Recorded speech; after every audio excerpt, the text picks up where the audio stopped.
जानकी! जानकी!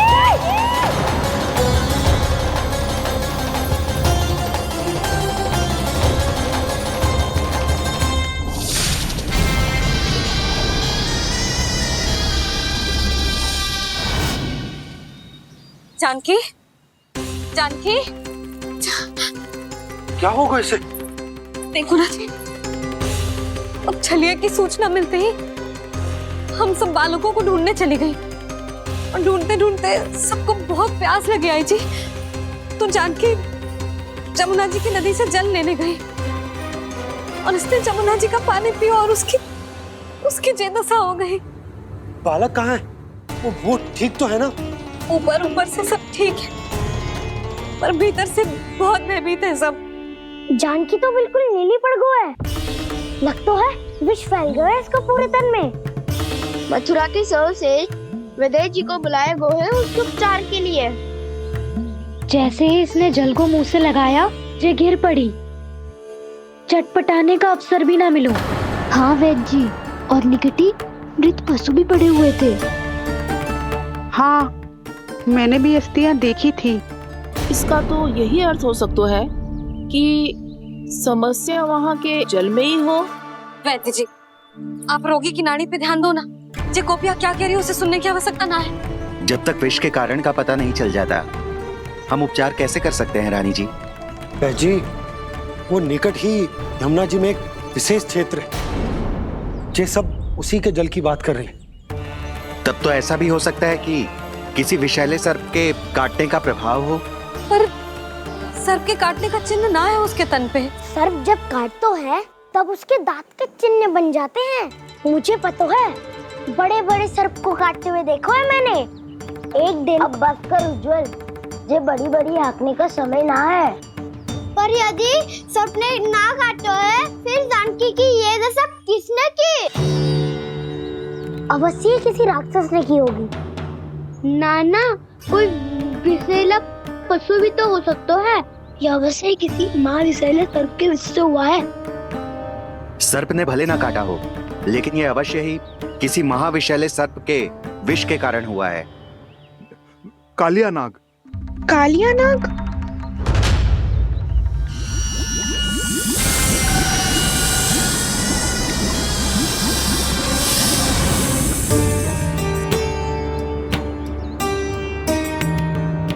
संकेतों से तो ऐसा लगता है कि जानकी ने कालिया नाग के क्षेत्र के विशाल जल पी लियो है।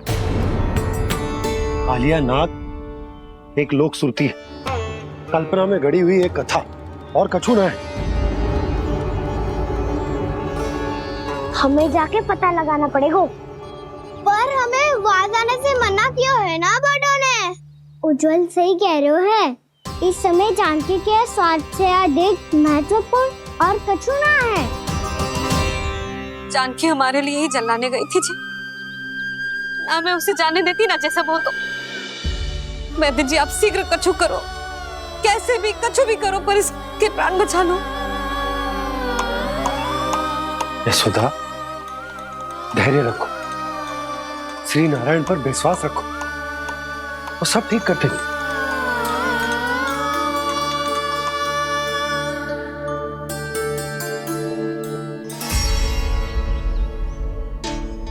विष की काट की मेरे पास जितनी जड़ी बूटी थी, मैंने सब अर्क बना के पिला दी, पर इसकी दशा में अभी तक कोई सुधार नहीं दिख रहा है। यह अंतिम जड़ी बूटी है। अगर इससे भी चमत्कार नहीं हुआ तो फिर जो नारायण की इच्छा।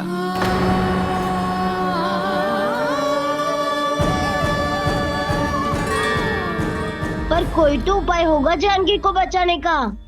कान्हा, यदि तुझे किसी औषधि के बारे में पता है, हमें बता दे, हम जाके ले आएंगे।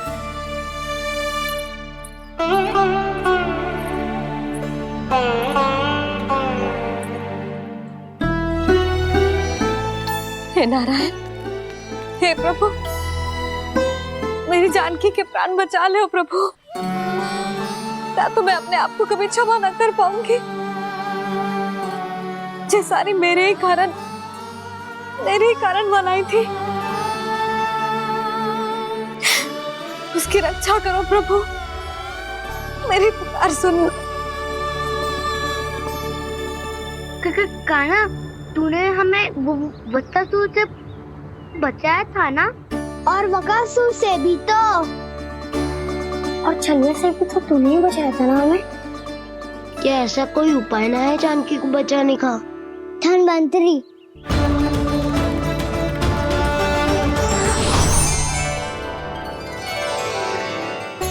मैं आ गया हूँ प्रभु, चिंता मत कीजिए, आपके आदेश का पालन अवश्य होगा। यशोदा मैया,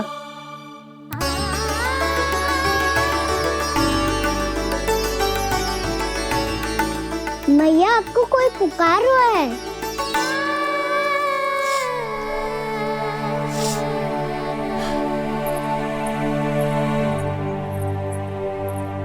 चिंता मत करो मैया, अब धन्वंतरी जी आ गए हैं और सब संभाल लेंगे। धन्वंतरी जी कौन है? जिन्होंने संसार का आयुर्वेद दिया, आरोग्य के देवता, वे श्री नारायण के अवतार।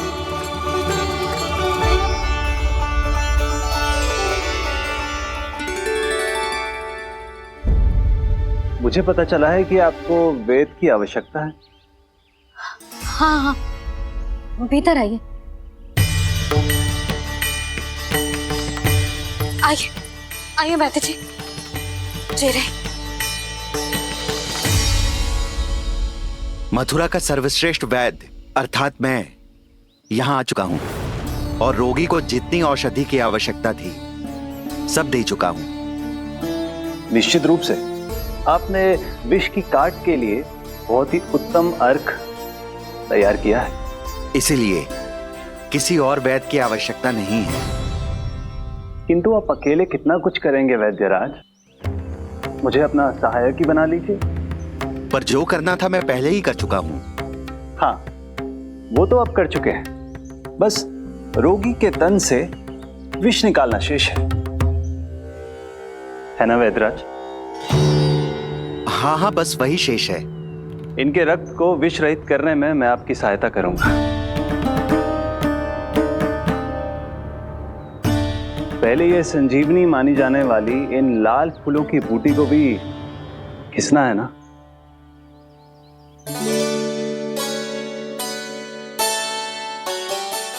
हाँ हाँ, तुम सही कह रहे हो, इसे अच्छे से घिसो।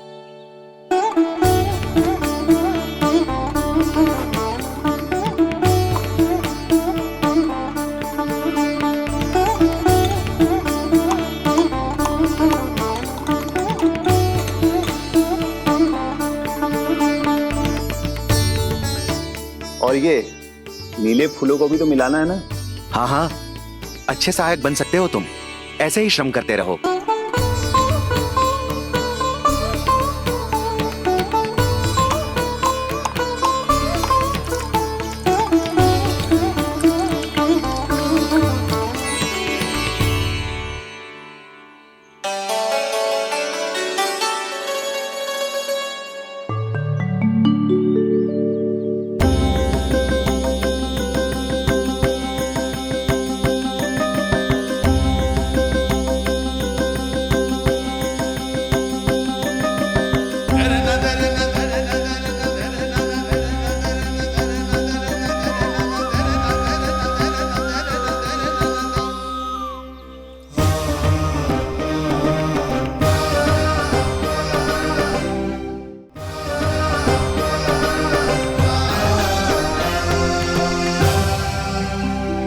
जानकी स्वस्थ तो हो जाएगी ना धन्वंतरी जी? धन्वंतरी? प्रभु, अब मैं क्या करूं? आपने तो स्वयं ही मेरी पहचान उजागर कर दी। जी क्या करो कान्हा? आप सब ऐसे क्यों देख रहे हो? मैया कहती है ना, सभी वैद्य धन्वंतरी जी का ही रूप होते हैं। वाह कृष्णा, चतुर तो हो तुम। वैसे वास्तविक धन्वंतरी मैं हूँ। मेरा अर्थ है वास्तविक वैद्य मैं हूँ। ये तो मेरा सहायक है। मुझे पूरा विश्वास है बिल्कुल ठीक हो जाएगी। वैसे ही थोड़े ना मुझे मथुरा का सर्वश्रेष्ठ वैद्य कहते हैं लोग।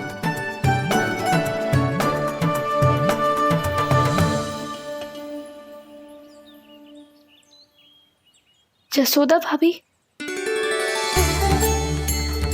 जसोदा जी, जानकी को चेतना आ गई। जानकी, जानकी, जानकी, तू ठीक है ना? क्षमा करना भाभी, मैं आपके लिए जल ना ला पाई। बस बहुत भूख लगी है। मैं अभी कच्छ लाती हूँ। जानकी, माखन खाओगी?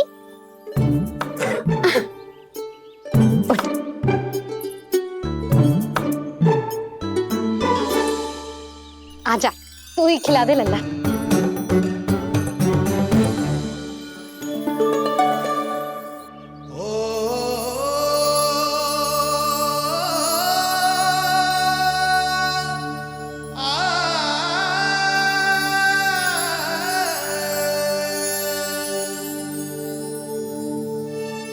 तुम सब मेरे लल्ला को माखन चोर कहती हो ना? आज देखो, अपना ही माखन जानकी को खिला रहे हो है।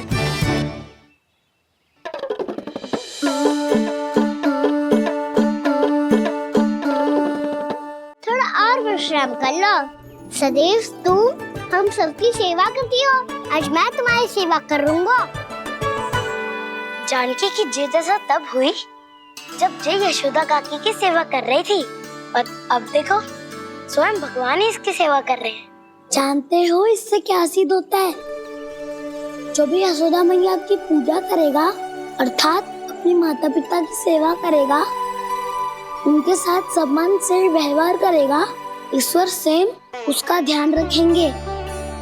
कभी धन्वंतरी के रूप में तो कभी स्वयं कान्हा के रूप में।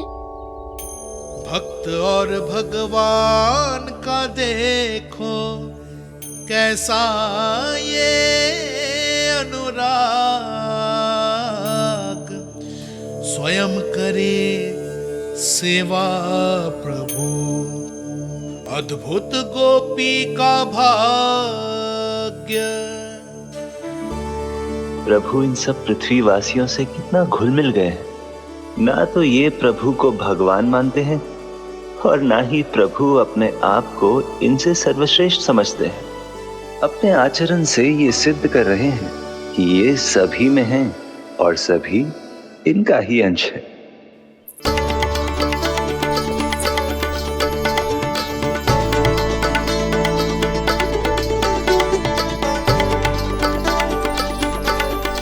प्रभु, अब मुझे जाने की आज्ञा दीजिए।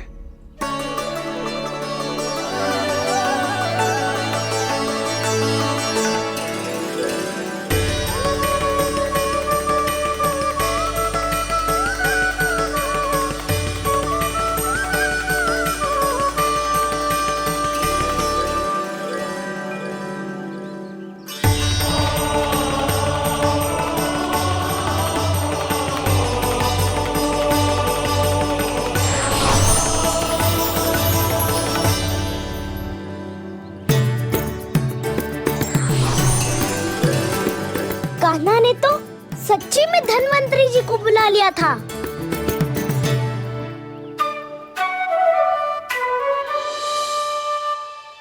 जब से कान्हा का जन्म हुआ है ना, मैं तब से देख रही हूँ, तब से हम पे कोई भी संकट आती है ना, तो अचानक से कोई अपरिचित हमारी सहायता करने आ जाता है, और जाते समय कान्हा की आज्ञा लेके जाते है, और कभी कभी तो इसे प्रभु बोल के जाते है। बाबा संभालो।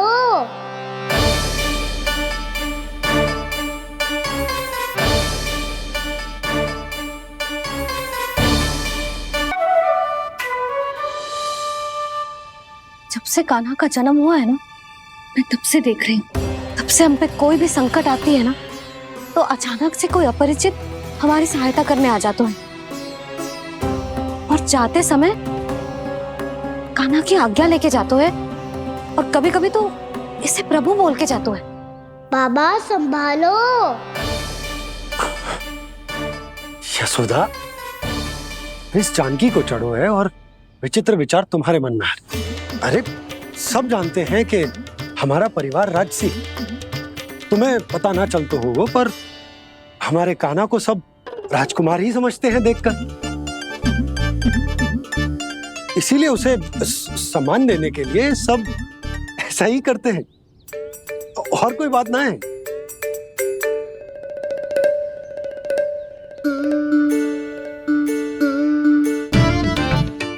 अब जे मेरे लल्ला को ऐसे क्यों घूर रहे हैं? बुरी दृष्टि लगाएंगे क्या? वैद्यराज जी, आपके सहायक तो गए, अब आप यहाँ क्यों? वो क्या है ना, मैं अपने रोगी का निरीक्षण करके पूरी तरह से संतुष्ट होकर ही जाता हूँ।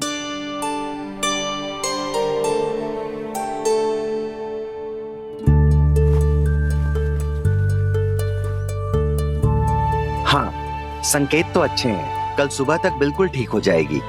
धन्यवाद वैद्य जी।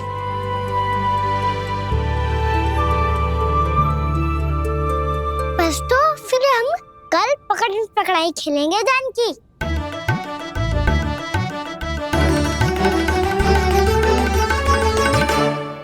भानु, बंसी, जाकर उस क्षेत्र के चारों ओर बाड़ बनवा दो और वहां सूचना पट्ट भी लगा देना, ताकि जानकी के साथ जो हुआ है वो किसी और के साथ ना हो। शीघ्र जाओ। जी ठीक है।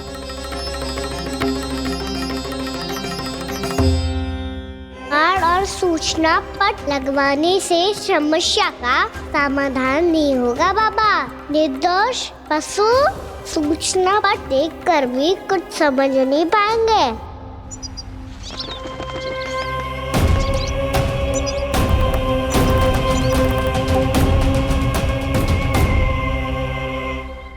तो तुम्हारे कहने का अर्थ यह है कि व्योमासुर मारा जा चुका है और वो बालक अब भी जीवित है। हाँ महाराज, मैंने गोप बालकों को कहते सुना था कि कृष्ण ने छलिया को मोक्ष दे दिया है, पर वृंदावन सुरक्षित नहीं है महाराज। वो एक बहुत बड़ी समस्या से जूझ रहे हैं। कैसी समस्या? गांव के निकट क्षेत्र में किसी विषैले सर्प का निवास है। उसके विष का प्रभाव इतना भयानक है महाराज, जैसे विष ना हो, स्वयं हलाहल हो। मेरी कोई भी औषधि रोगी का उपचार नहीं कर पा रही थी। निकट के क्षेत्र में कहाँ है वो सर्प? गोप मानते हैं कि वो सर्प गांव के निकट यमुना नदी के जल में रहता है।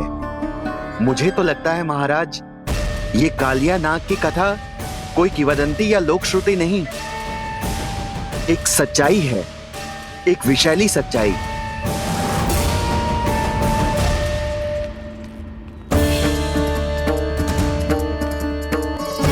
कालिया का सामना करने का समय आ गया है, पर उससे पहले मुझे बुलाना होगा उन्हें।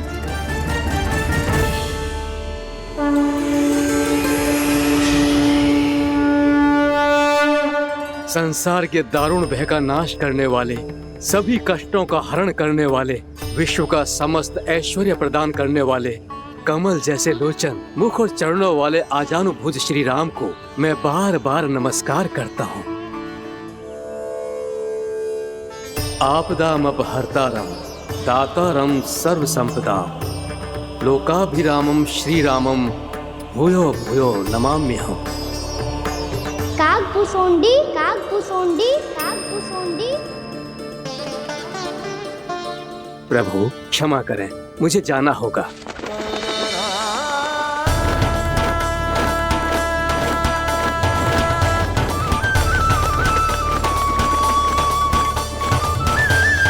प्रणाम प्रभु।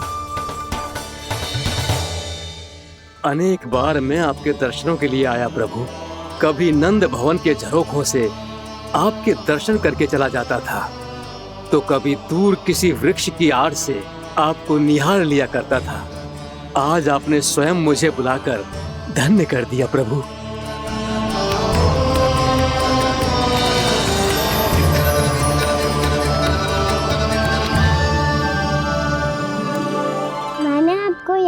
विशेष कारण से बुलाया है।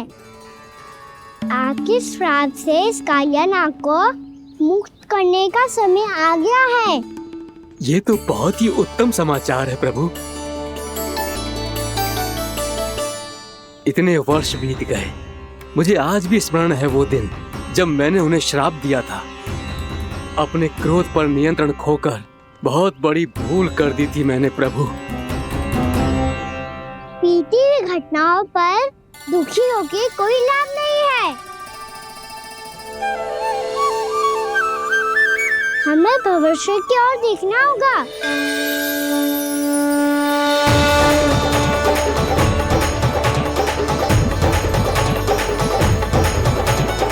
आदेश कीजिए प्रभु, क्या आज्ञा है आपकी? जब मैं कालिया नाग का सामना करने जाऊं, तो आप यहीं रहेगा। आपको अपने आप पता चल जाएगा कि कब क्या करना है। और हाँ, लौटते जाते समय नारद मुनि से कहिएगा, वो आकर मुझसे भेंट करे। अवश्य प्रभु, प्रणाम। क्या इसने सच्ची में देवर्षि नारद को बुलाया है? नारायण नारायण, आपको संदेश भेजने की आवश्यकता नहीं थी। आप स्मरण करते और मैं चला आता। तुम्हारा कल्याण हो नारद।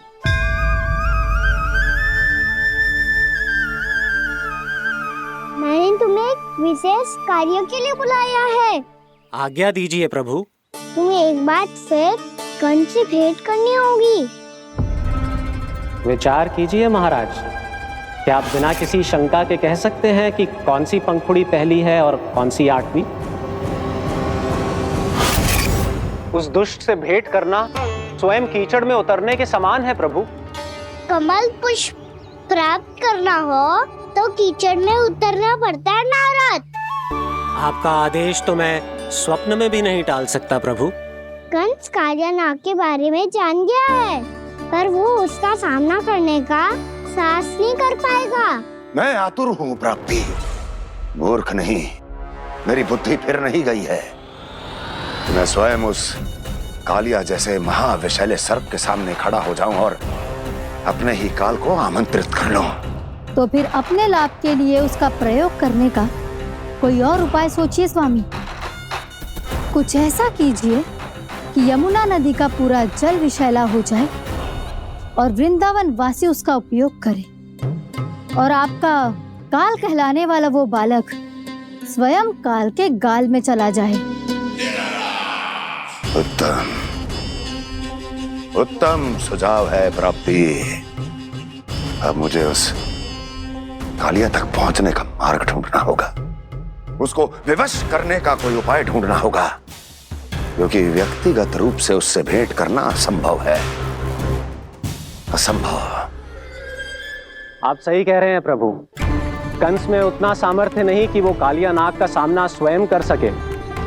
वैसे तो कालिया गरुड़ देव का भी सम्मान नहीं करता, तो फिर वो कंस का सम्मान क्यों करेगा भला? नहीं करेगा, पर कंस तुम्हारा सम्मान अवश्य करेगा नारद। तुम्हारी बातें भी सुनेगा और मानेगा भी।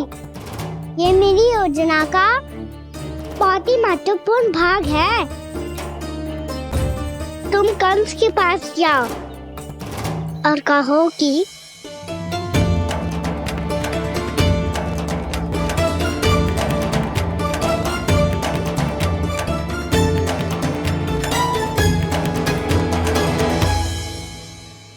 संतान अपने माता पिता को तीर्थ का सौभाग्य दिलाती, और मेरा लल्ला कितना महान कि उसने हमारे घर को ही तीर्थ बना दिया। ऐसा तीर्थ जहां मेरी आंखों के सामने भक्त और भगवान का मिलन हो रहा है। जो आज्ञा प्रभु।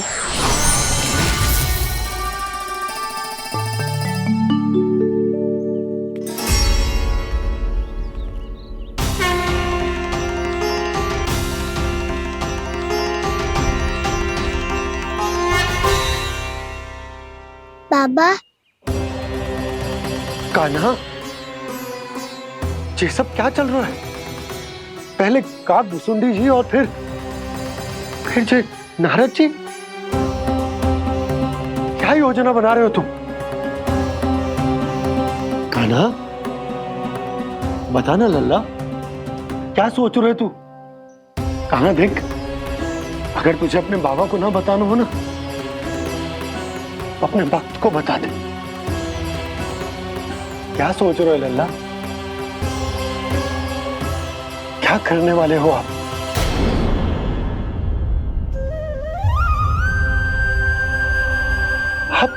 आप इतने दुखी क्यों हो? कान्हा, कान्हा, क्या होगा? क्योंकि मुझे आभास हो गया है बाबा, समय आने वाला है। कौन सा समय आने वाला है लल्ला? शीघ्र ही सब कुछ बदलने वाला है। भैया को मेरा सत्य पता चल जाएगा बाबा।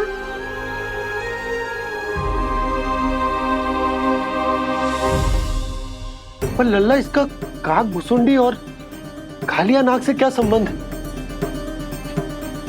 ऐसा क्या हुआ था और क्या होने वाला है?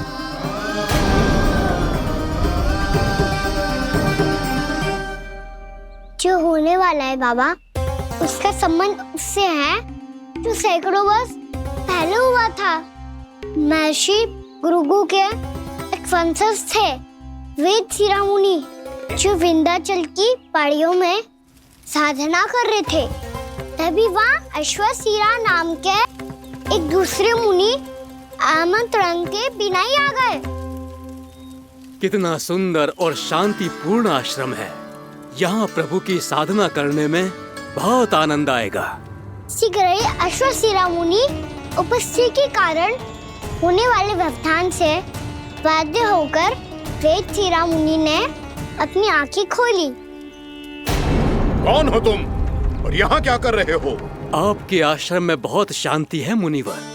साधना करने के लिए बहुत ही उत्तम स्थान है ये। मैं चाहता हूँ कि मैं भी यहाँ। आप यहाँ साधना करना चाहते हैं, लेकिन इतना भी नहीं जानते कि किसी के आश्रम में प्रवेश करने से पहले उसकी आज्ञा लेनी चाहिए। आप ये भी नहीं जानते कि यदि कोई यज्ञ कर रहा हो तो बिना अनुमति के वहाँ प्रवेश करने से उसकी यज्ञ साधना भंग हो सकती है। आप क्या साधना करेंगे मुनि? आप तो साधना के योग्य ही नहीं हैं। इतना अपमान! एक मुनि के मुख से इतने कड़वे शब्द शोभा नहीं देते। मैं तुम्हें श्राप देता हूँ, जितनी विषैली तुम्हारी जिह्वा है उतने ही विषैले सर्प बन जाओ तुम। और ऐसा सर्प जो सांस भी ले तो निकट का वातावरण दूषित हो जाए। तुम्हारे इस दुस्साहस के लिए मैं तुम्हें श्राप देता हूँ कि तुम अभी इसी क्षण कौवा बन जाओ, और ऐसा कौवा जो कांव कांव करके अनर्गल प्रलाप करता रहे।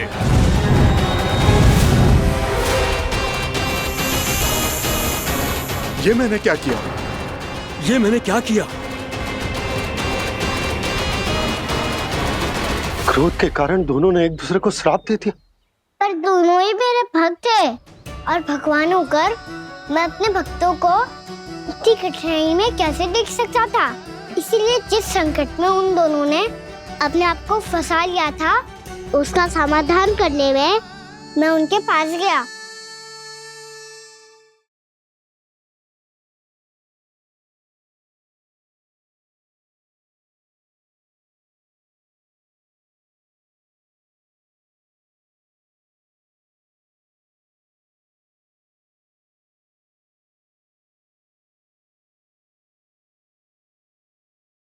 तंग करे मैया को खिजाए, खेले रूठे मनाए।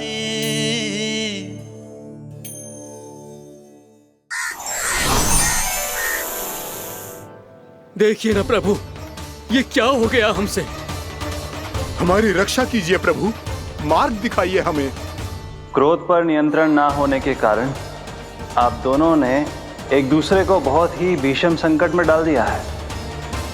अब दोनों ही तपस्वी, तप के बल से दिए गए आपके श्राप को लौटाना भी संभव नहीं है। प्रभु, कोई तो उपाय होगा, हम आपके शरण में हैं प्रभु। अपराध तो हमसे हुआ है प्रभु, पर अब आपसे ही आशा है। कुछ ऐसा कीजिए भक्त वत्सल, जिससे हम दोनों के श्राप का प्रभाव कुछ कम हो जाए।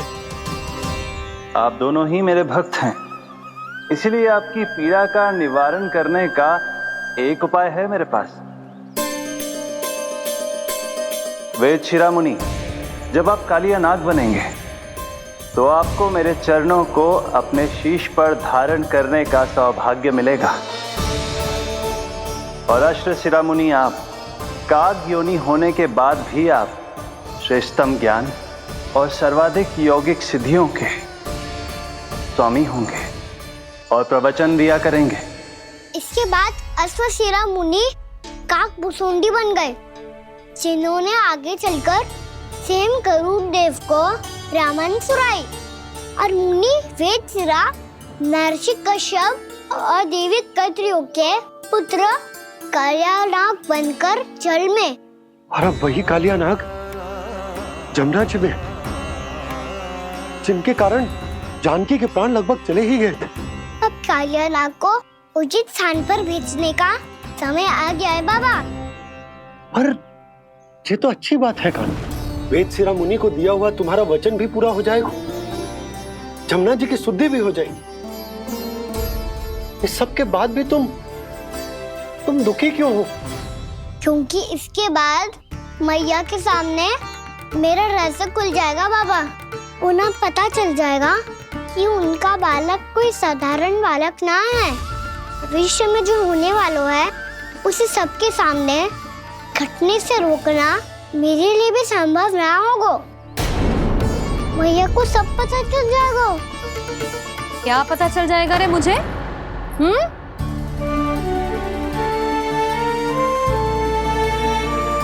यही कि सबसे अधिक प्रेम मैं आपसे ही करता हूँ। अब बस भी कर, चलो भोजन के लिए बुलाने आई थी तुम दोनों को। भूखा थोड़े ना रहने दूंगी अपने लल्ला को, मेरा लल्ला दुर्बल हो जाएगा ना। आप खिलाओगे तो ही खाऊंगा। हाँ ठीक है, मैं ही खिलाऊंगी। अब चल, आओ जी, चल।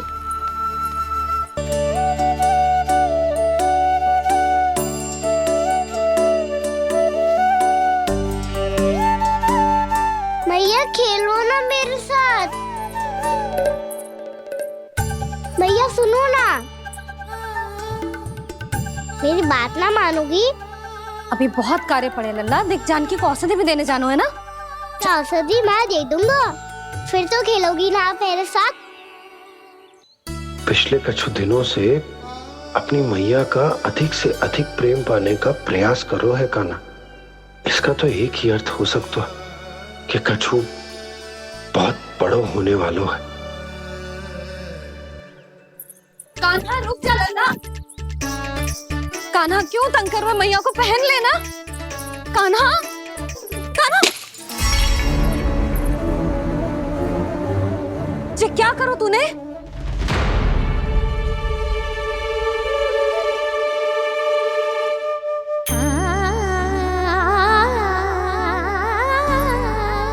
अच्छा ठीक है, अब मुंह लटकाने की आवश्यकता ना है। ये ले।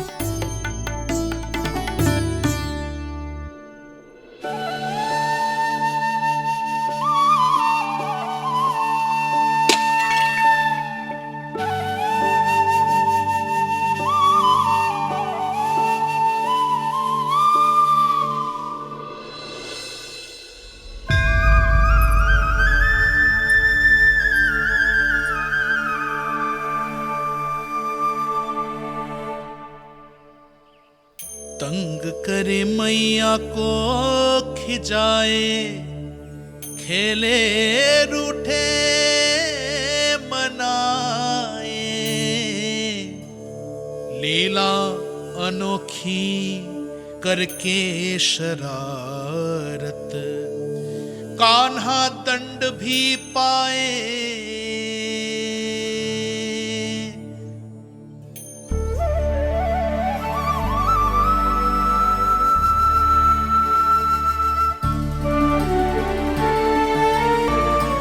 रूठना मनाना, खेलना खिलाना, पहले शरारत करके क्रोध दिलाना और फिर क्षमा मांग लेना। ये सब जानबूझकर कर रहे है कान्हा, जैसे जीवन भर के लिए अपनी मैया की ममता को अपने हृदय में समेट कर रखना चाहते हो। कैसे कैसे करूं उस कालिया से मित्रता, कैसे करूं उसका उपयोग?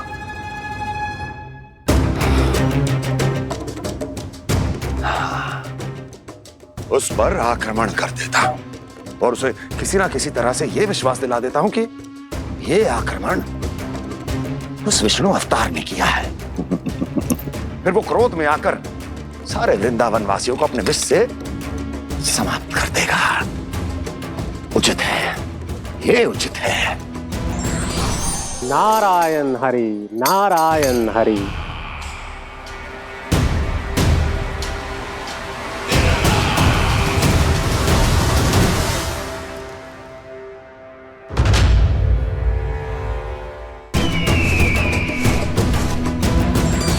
नारायण हरि, नारायण हरि।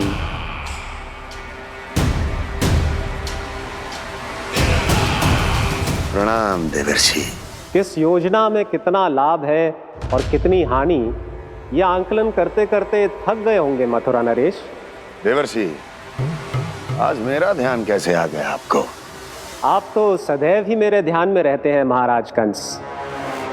सत्य तो यह है कि मथुरा में जो भी हो रहा है मुझसे छिपा हुआ नहीं है। मैं जानता हूं कि आप किसी भी असुर को वृंदावन क्यों ना भेजें, और वो असुर कितना भी शक्तिशाली क्यों ना हो, कृष्ण का सामना नहीं कर पाता। या तो पराजय स्वीकार करके आपके पास लौट आता है, या तो फिर वीर गति को प्राप्त हो जाता है।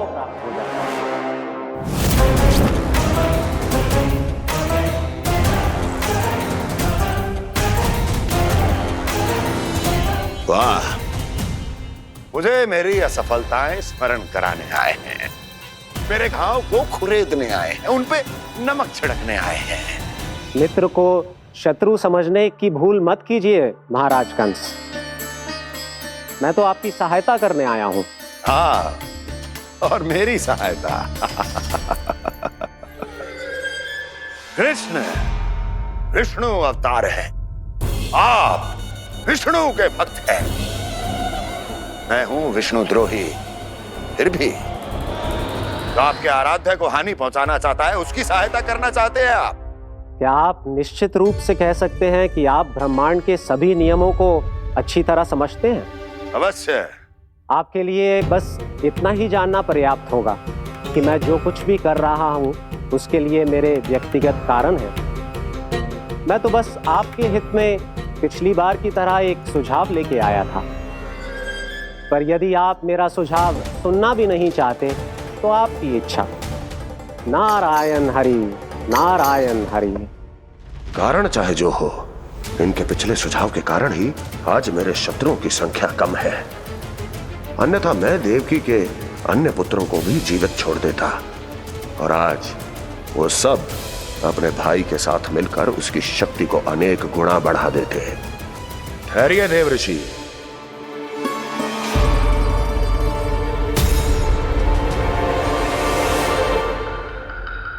बताइए क्या सुझाव है आपके पास? मेरे सुझाव का नाम है कालिया नाग।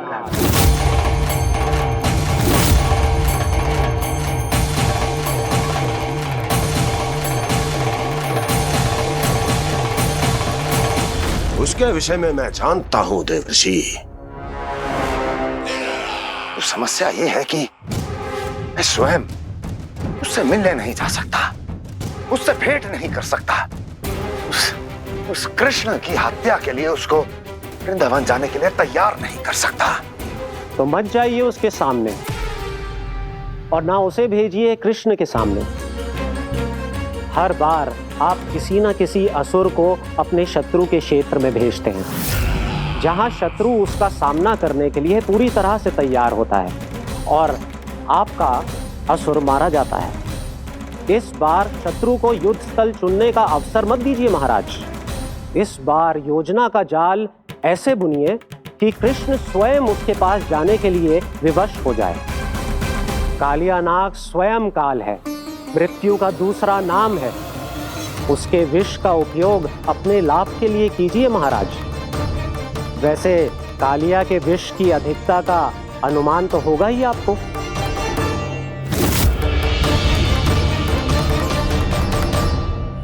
एक बार जो उसके क्षेत्र में पहुंच गया, फिर उसके विष से बचना असंभव है।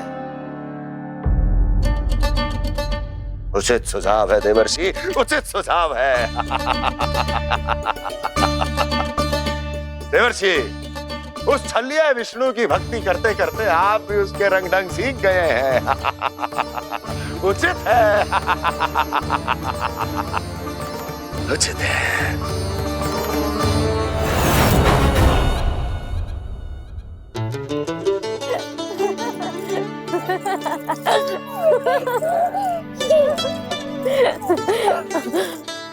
बस बस, बहुत आनंद ले लियो लल्ला।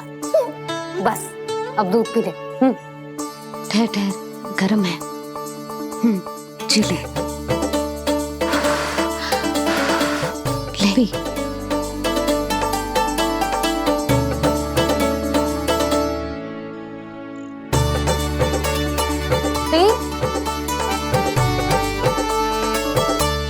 मैं ना होती तो ना जाने क्या हो तो तेरा। अपने आप दूध भी ना पी सकते है, भावला कहीं का। आपकी इस प्रेम के लिए तो मैं धरती पे आया हूँ मैया। मैं भी यही सोच रहा हूँ यशोदा कि तुम ना होती तो मेरा क्या होता। इसी बात पे थोड़ा दूध और कजू खाने को दे दो। अरे मैं तो भूल ही गई।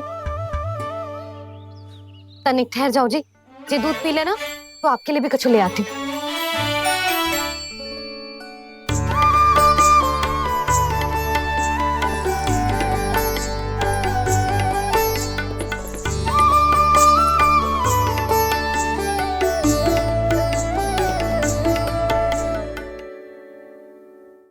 प्रणाम महाराज।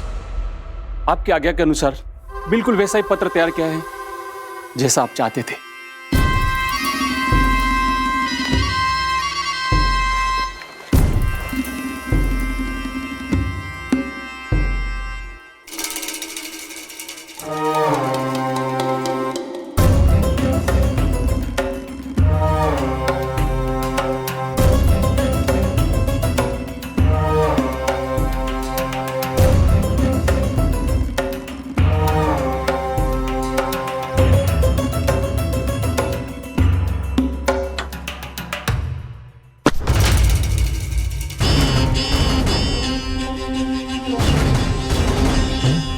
कृष्ण जन्म से लेकर आज तक ये मेरी सबसे महत्वपूर्ण योजना है। इसका सफल होना निश्चित है दूत, किंतु केवल वही करना जैसा मैंने कहा है। जाओ।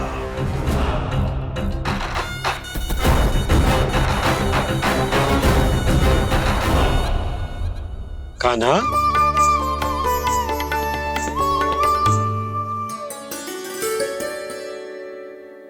क्या होगा?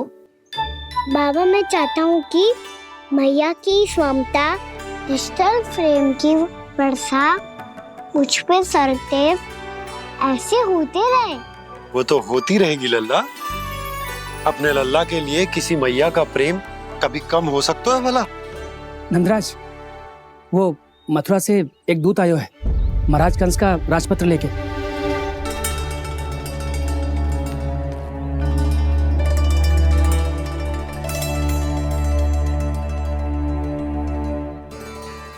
कान्हा अब क्या करने वाला है?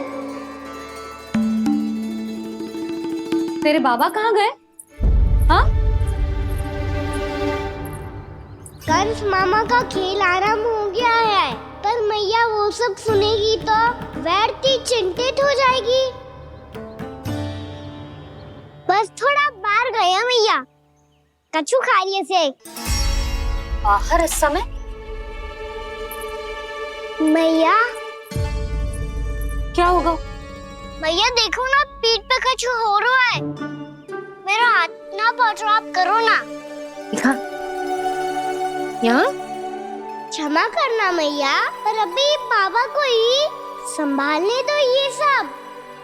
कहिए, क्या संदेश लाए हैं आप? नहीं नंदराज, नहीं। महाराज कंस का आदेश है कि ये संदेश सभी गांव वालों के साथ ही पढ़ा जाए। ठीक है, मैं गांव वालों के सामने पढ़ दूंगा, पर मुझे तो दीजिए पढ़ने के लिए। महाराज की आज्ञा का पालन करना आपके लिए भी आवश्यक है नंदराज। सभी गांव वासियों की सभा बुलाइए। बंसी, सभी गांव वालों की सभा बुलाओ। राजपत्र में ऐसा क्या संदेश भेजो है कंस ने? अब मेरे पत्र को पढ़कर सब भौचक के रह जाएंगे। और वो कृष्ण, उस कृष्ण के पांव के नीचे से तो भूमि खिसक जाएगी, आकाश फट पड़ेगा, बिजलियां गिर जाएंगी। प्राप्ति, ओ प्राप्ति, कंस का पत्र। स्वयं को बहुत अधिक शक्तिशाली समझता है ना वो। अब देखता हूं कैसे वो इस महासंकट का सामना करता है। वो कृष्ण, वो अपनी मृत्यु स्वयं चुनेगा या मृत्यु की वेदी पर चढ़ा देगा प्रिय वृंदावन वासियों को।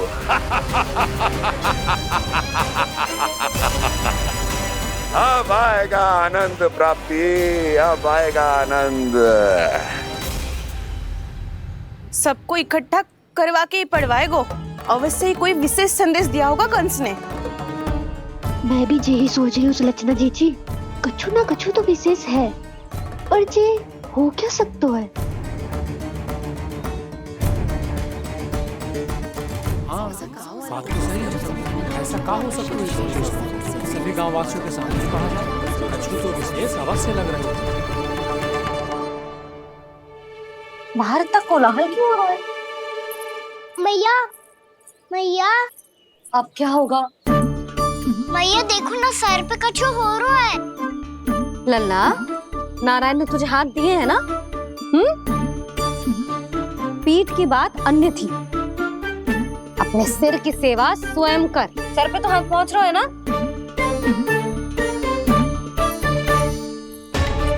मैया सुनो ना, मैया देखो ना, तीव्र कर कछु हो रहा है। मैया देखो ना, तीव्र कछु हो रहा है।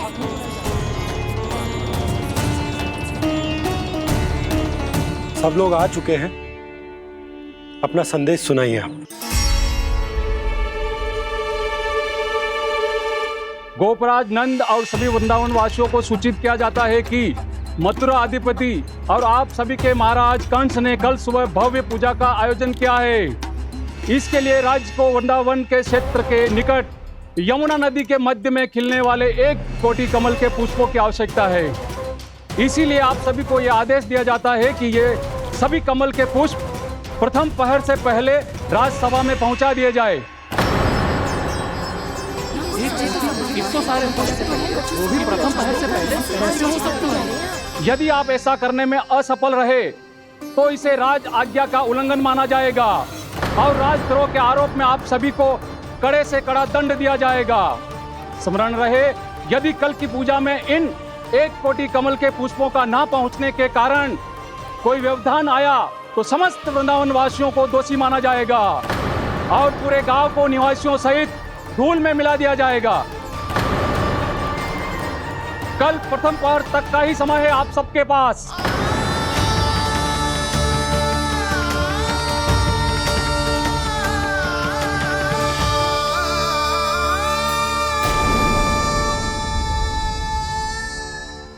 एक कोटि कमल पुष्प, वो भी कल प्रथम प्रहर में? ऐसे कैसे संभव है? और कोई साधारण पुष्प ना, यमुना नदी के मध्य खिलने वाले विशेष कमल के फूल चाहिए उन्हें। लेकिन यमुना नदी में तो कालिया नाग ने विष घोल के रखा है, तो फिर कैसे हो पाएगा? यह असंभव है। हमारी मृत्यु का संदेश भेजा राजा कंस ने। सदैव की भांति इस समस्या पर भी गांव के बड़े ही विचार करेंगे। बालकों का यहाँ होना उचित ना है।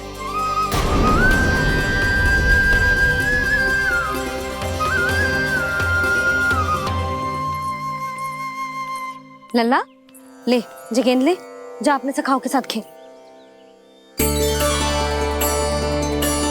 सुबह उज्जवल, मधुमंगल, वसंता, देखो भैया ने क्या दिया है। चलो खेले, बहुत आनंद आएगा आज।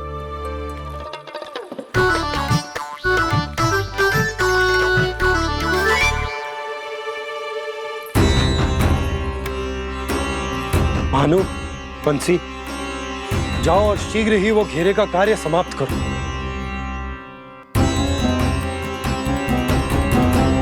पर कछु ना कछु तो करना पड़ेगा ना। पर हम कर ही क्या सकते हैं? पुष्प लाने को और कोई उपाय है भी तो ना। मैं चला जाऊंगा जमुना जी में। वैसे भी मेरे जीवन के कितने दिन शेष बचे हैं। गांव के लिए, समाज के लिए कुछ करके मरूं, तभी तो शांति मिलेगी। ना काका, यदि आप उस विषैले जल में छलांग लगा भी दोगे, किंतु 1 कोटि कमल पुष्प एकत्रित कर पाना आपके लिए संभव ना है। इससे अच्छा है कि मैं चला जाऊं। यदि मैं मर भी गया तो मेरे पीछे रोने वाला कोई ना है। किसी को कहीं जाने की आवश्यकता ना है। गोप नरेश होने के नाते ये मेरा कर्तव्य है कि मैं आप सबकी रक्षा करूं। नंदराज, आपको जाना है तो जाओ। हरिया, काका, भैया सब चले जाओ। लेकिन आपको पता है वहाँ का जल कितना विषैला है। आप लोग एक क्षण भी जीवित नहीं रह पाओगे। फिर कैसे इकट्ठा करेंगे 1 कोटि कमल पुष्प? आप बात तो सही कह रही हैं शांति।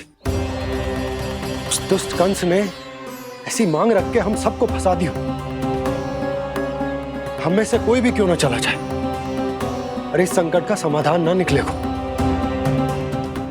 कान्हा, बताना कौन सा खेल खेलें? गेंद पकड़ खेलते हैं, पर एक बात सुन लो सब, कोई भी तीव्र गति से ना फेंकेगा गेंद को।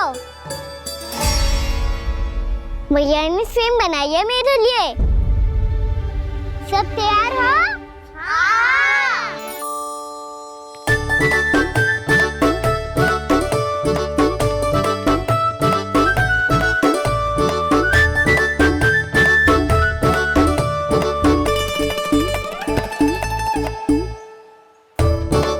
मुझे दो।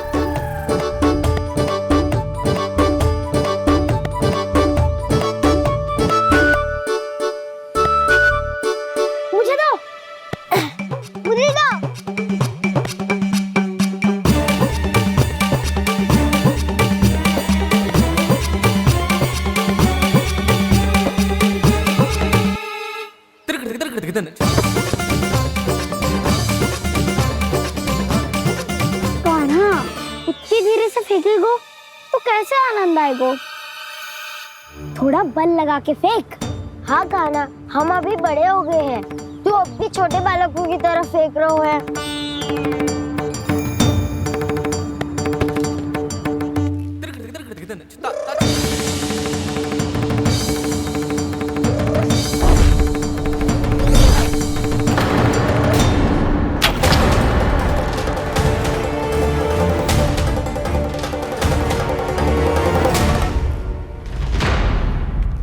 दीदी जी क्या करो कान्हा? गेंद तो डूब गई।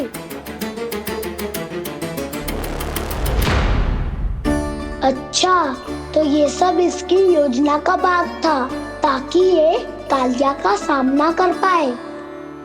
तुम सबने तो कही थी तीव्र गति से फेंको। देखो सिखवा दी ना मेरी गेम। मुझसे नदी में। अब मुझे जाके लानी पड़ेगी। रुक जा कान्हा, रुक जा कान्हा। जी क्या बोल रहे थे कान्हा? इसमें तो बहुत संकट है।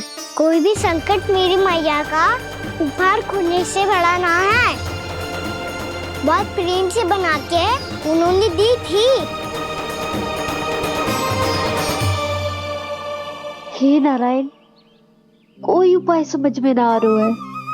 भैया, हम कैसे करेंगे हम अपने गांव की रक्षा? कीड़े पड़ेंगे उस दुष्ट को। यदि उसके कारण किसी के प्राण चले गए तो कौन सा फल मिलेगा उसे इस पूजा का? तुम सही कह रही हो यशोदा। हमारे पास कोई और दूसरा विकल्प भी तो ना है। यदि हमने मथुरा की राज आज्ञा का पालन ना किया तो इसका दुष्परिणाम पूरे गांव को भुगतना पड़ेगा।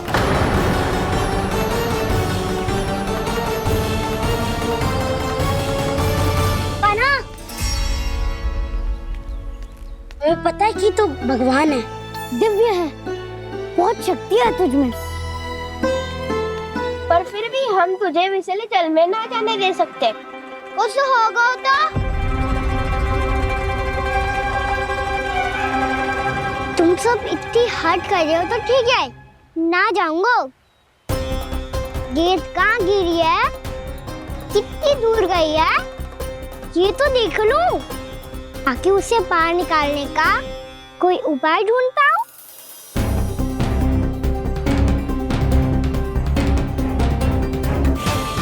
हाँ।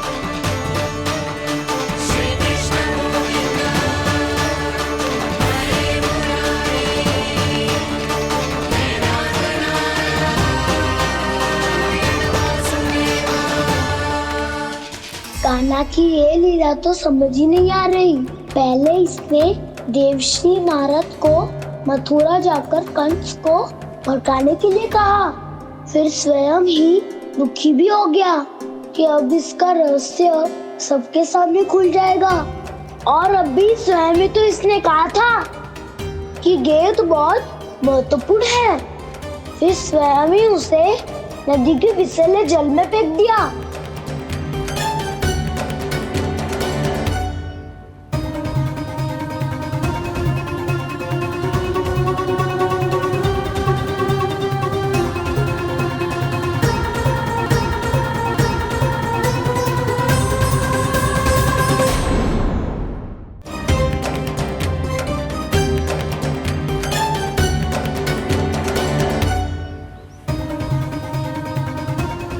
कान्हा, तू ऊपर क्यों चढ़ रहा है?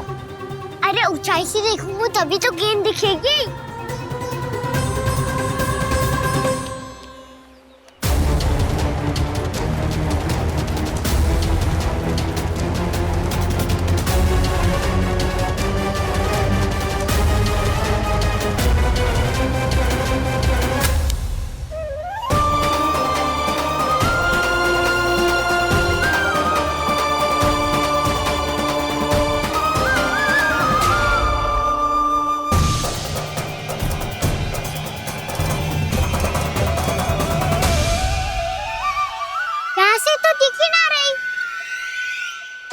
वहीं से फेंकी थी ना?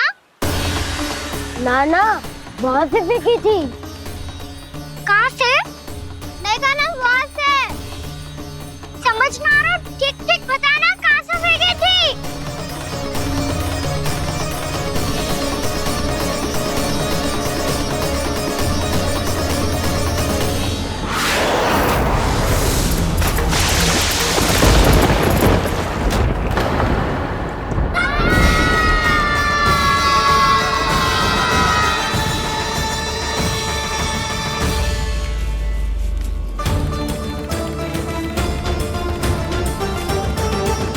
कालिया नाग के क्षेत्र में जाकर कोई भी जीवित वापस ना लौट सको है।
कालिया नाग तो उसे देखते ही निकल जाएगा।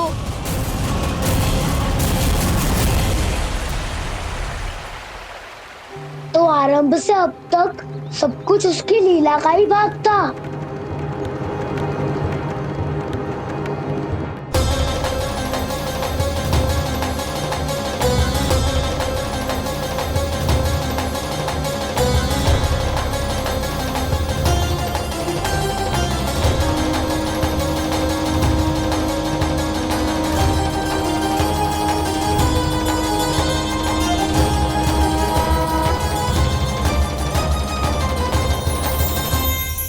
इतना सुंदर रूप, मन मोहने वाली मुस्कान, अद्भुत तेज और भगवान जैसी दिव्यता। कौन हो तुम? हाँ, तुम्हें देखकर तो हम सब सम्मोहित ही हो गए।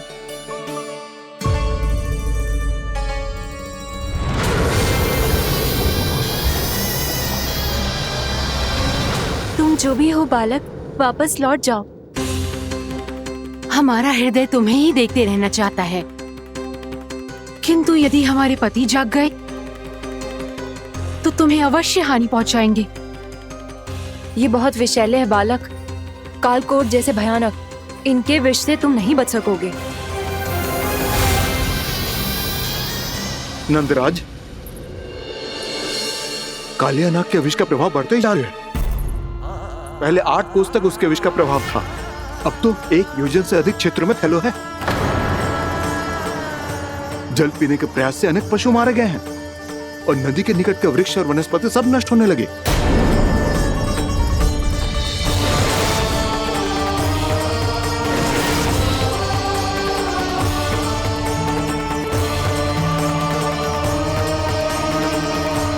इनके विष की तीव्रता इतनी अधिक है बालक कि इनके संपर्क में आने वाले को तड़पने का भी अवसर नहीं मिलता।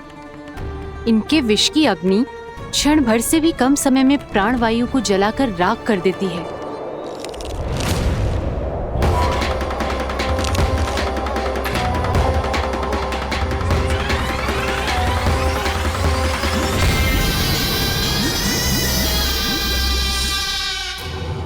तब तो समस्या और भी गंभीर हो जाएगी। मैंने तो सुनो है कि कालिया नाग कम से कम 2 योजन लंबा है, सैकड़ों फन है उसके।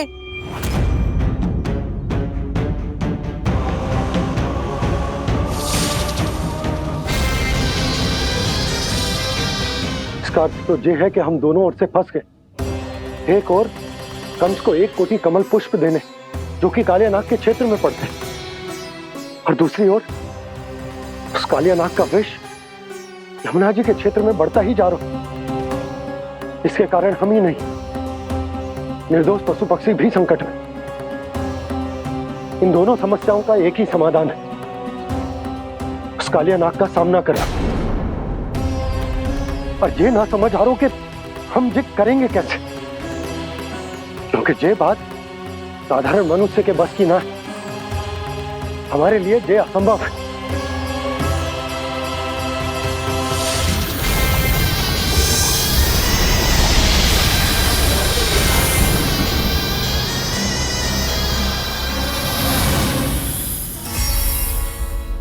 अब तो तुमने अपनी आंखों से भी देख लिया बालक, ये कितने विषैले हैं। नींद में भी विष उगलते हैं। इससे पहले कि तुम्हें कुछ हो जाए, चले जाओ यहाँ से, मान लो हमारी बात। आप सब मुझे जानती भी नहीं और फिर भी मेरी इतनी चिंता कर रही हैं आप। माँ की ममता भेदभाव नहीं जानती। तुम भी किसी के पुत्र हो और हम सब भी माँ हैं। एक माँ को हर बालक में अपनी ही संतान दिखाई देती है, इसलिए हम तुमसे विनती करते हैं, वापस चले जाओ, बचा लो अपने प्राण। मेरी चिंता मत कीजिए, मुझे कुछ नहीं होगा। होगा, अनर्थ होगा यदि ये उठ गए तो।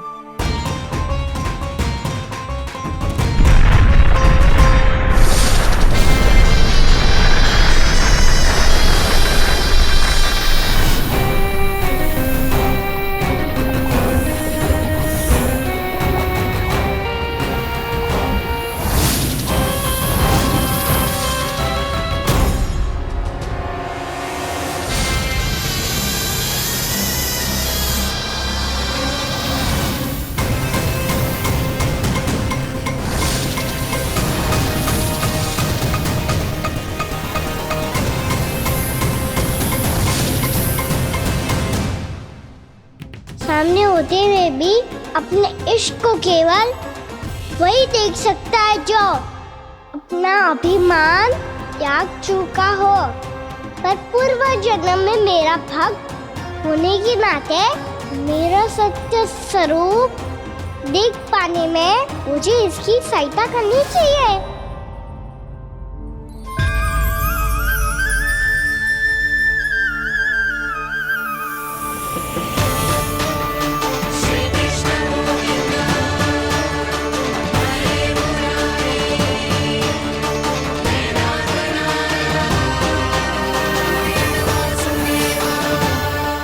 देखो हमारा छोटा सा कान्हा कैसे डट के खड़ा हुआ है, इतने विशालकाय, इतने महाभयंकर सर्प के सामने।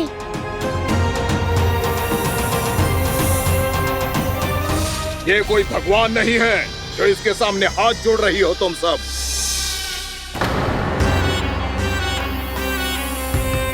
एक सामान्य साधारण बालक है ये, जो ये तक नहीं जानता कि इसके सामने है इसका काल, कालिया। तू कौन है बालक? मेरे इतने निकट आकर भी तू जीवित कैसे है? मेरी नहीं, अपनी चिंता करो कालिया। बहुत मनमानी कर ली तुमने। अब बस मैं तुम्हें रोकना हूँ। अब बस मैं तुम्हें रोकना हूँ। मैं तुम्हें रोकना हूँ। बित्ते भर का है तू, मेरे विष के बारे में जानता ही क्या है? और कहता है मुझे रोकने आया है। किससे? किससे रोकना चाहता है तू मुझे? मुझे क्रोध दिलाने की भूल मत कर बालक। अपनी फुंकार से ही तेरी इस मुस्कुराहट को अंतिम मुस्कुराहट बना सकता हूं मैं। शीघ्र बता, कौन है तू और किसने भेजा है तुझे? तुम्हें आवाज भी है कि अपनी पुकारों से तुम कितना विष भूल चुके हो। पवित्र यमुना नदी को कितना दूषित कर दिया तुमने। और यही नहीं, तुम्हारे कारण निकट के जीव जंतुओं, वृक्ष, वनस्पतियों सबको हानि पहुंच रही है। तो क्या? मुझे उससे क्या? मुझे है आपत्ति है मुझे तुम्हारे इस व्यवहार से, और इसीलिए तुम्हें यहाँ से जाना होगा। यहाँ से जाना होगा।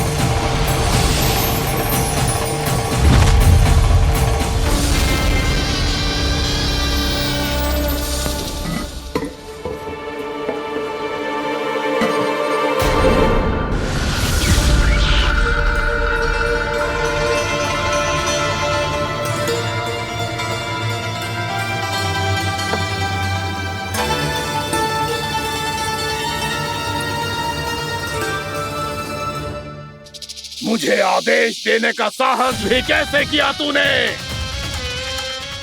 इस क्षेत्र को मैंने अपना राज्य बनाया है, मेरा परिवार रहता है यहाँ, और तू मुझे यहाँ से जाने के लिए कह रहा है? हाँ, क्योंकि तुम्हारे यहाँ रहने के कारण अन्य जीवों को हानि हो रही है, और मैं ऐसा नहीं होने दे सकता। मैं तो बस वही कर रहा हूँ जो एक सर्प का स्वभाव है। विष फैलाना स्वाभाविक है मेरे लिए, इसलिए मुझे चुनौती मत दे बालक। चुनौती तो मैं दे चुका हूँ कालिया। अब तो बस तुम्हें स्वीकार करनी है।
अपनी भूल को पहचानो कालिया।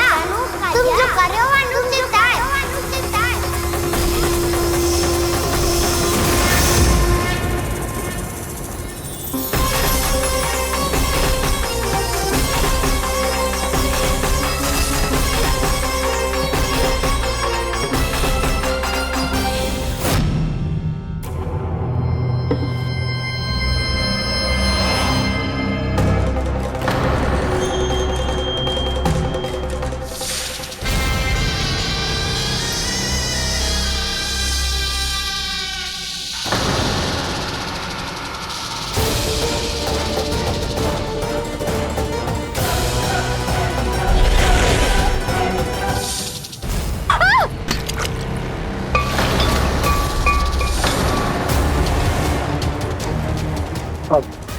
मैं आता हूँ। क्या हो गया सुधा? मुझे आवाज हो रहा है जी, कछु ना कछु गड़बड़ है। यशोदा, जो समस्या हमारे सामने है, हम सभी उसका समाधान खोजने में जुटे। तुम विश्वास करो, मैं कोई ना कोई समाधान अवश्य ढूंढ लूंगा। हम कैसे भी करके वो कमल के पुष्प उस कंस तक पहुंचा देंगे। नाना, समस्या उससे कहीं अधिक है, उससे कहीं अधिक बड़ी, उससे कहीं अधिक भयानक है।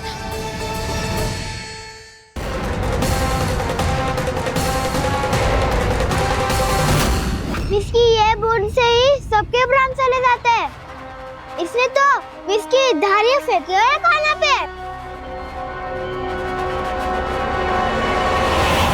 कान्हा कैसे बच्चे को अधिक विष से? इसका विष तो क्या, ये सर स्वयं भी छू तक नहीं पाएगा हमारे कान्हा को।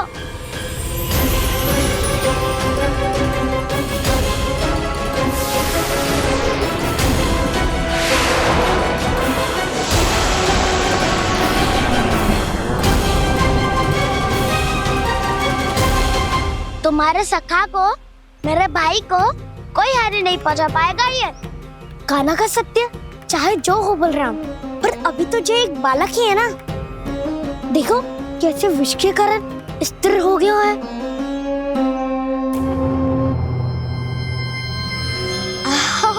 हाउ सर्फ ने कितनी आसानी से अपनी पूंछ से बांध लिया है। मुझे यहाँ से भगाना चाहता था ना तू? अब मैं तुझे दिखाऊंगा अपना सामर्थ्य। ये मूर्ख किसे बांधना चाहता है अपनी पूंछ में? उन्हें जिनका विस्तार सारे ब्रह्मांड में है, या उन्हें जो स्वयं अनंत है? पर देवराज, प्रभु ऐसा करने ही क्यों दे रहे हैं कालिया को?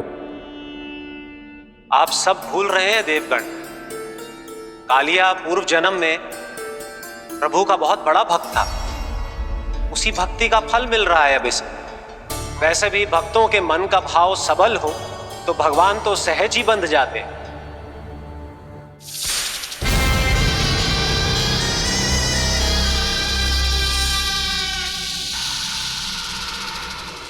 बलराम, तुमने ही तो कही थी कान्हा को कछु ना होगा। देखो उस दुष्ट ने चारों ओर से जकड़ लियो है।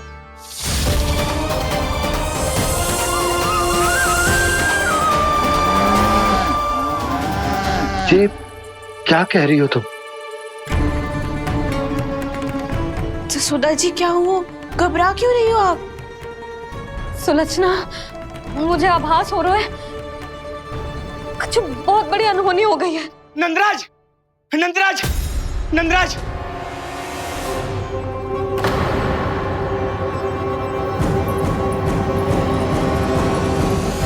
नंदराज, कान्हा ने जमदग्नि नदी में छलांग लगा दी है। कान्हा ने जमदग्नि नदी में छलांग लगा दी है। कान्हा ने जमदग्नि नदी में छलांग लगा दी है। कान्हा जमुना में कूद गया है। मुझे लगा था आज कछु गड़बड़ होने वाली है। मुझे आज कान्हा को ना जाने देना चाहिए था।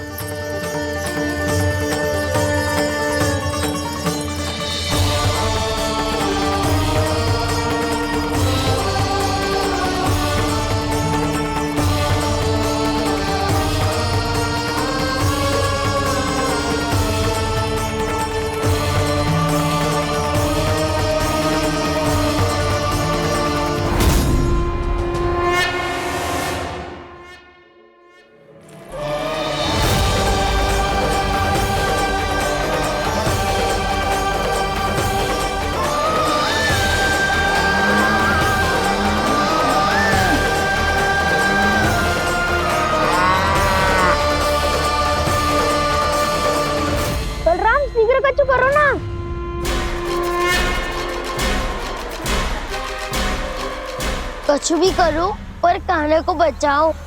नाग बहुत भयंकर है, कान्हा अकेले ना संभाल पाएगा इसे।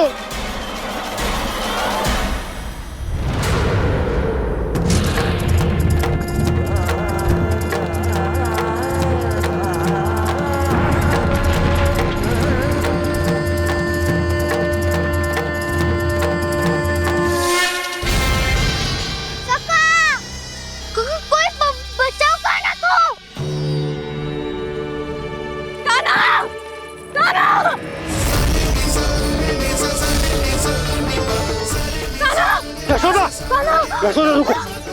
छोड़ दो मुझे, छोड़ दो मुझे। जीजी संभालो, बावली हो गई क्या? जीजी संभालो। कान्हा, कान्हा।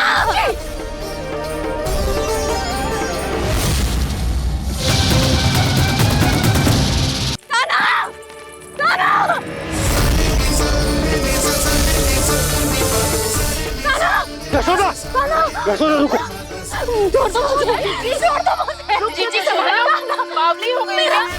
जीजी संभालो। कान्हा, कान्हा।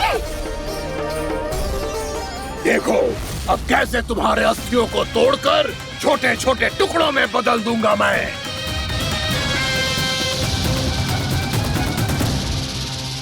अगर जी आप जाओगी तो आप भी फंस जाओगी। अपने लल्ला के लिए मैं किसी भी संकट का सामना करने के लिए तैयार हूँ। छोड़ो ना यशोदा, हमें कोई और उपाय खोजना पड़ेगा। कोई और उपाय? आप देख ना रही मेरा कान्हा किस दशा में है। कान्हा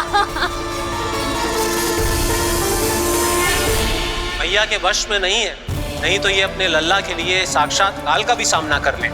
ये तो केवल कालिया नाग है। हे नागराज, आप मेरे प्राण ले लो पर कान्हा को छोड़ दो।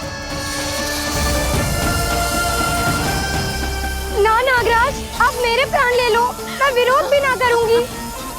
ना नागराज, आप मुझे मार दो पर मेरे कान्हा को छोड़ दो।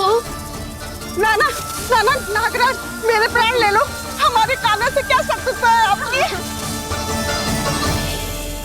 प्रभु के लिए जो प्रेम यशोदा मैया के हृदय में है, वही इन सभी गोपियों के हृदय में भी है।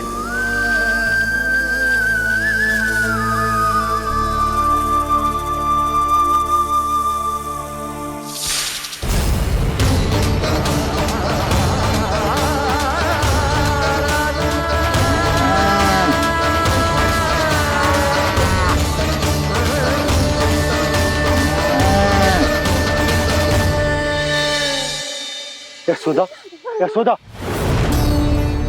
देखो इन गोपियों को, इन गैयाओं को, इन सब के मन में भी तुम्हारी भांति ही ममता भरी हुई।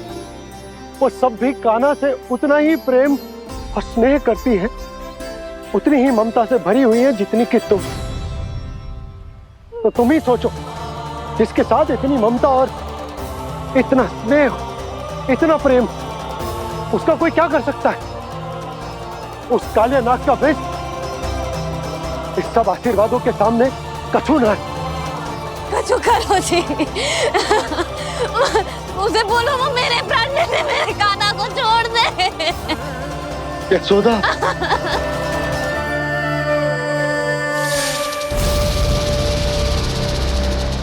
केवल इन्हीं में नहीं देवराज, नाग पत्नियों के हृदय में भी ममता का वही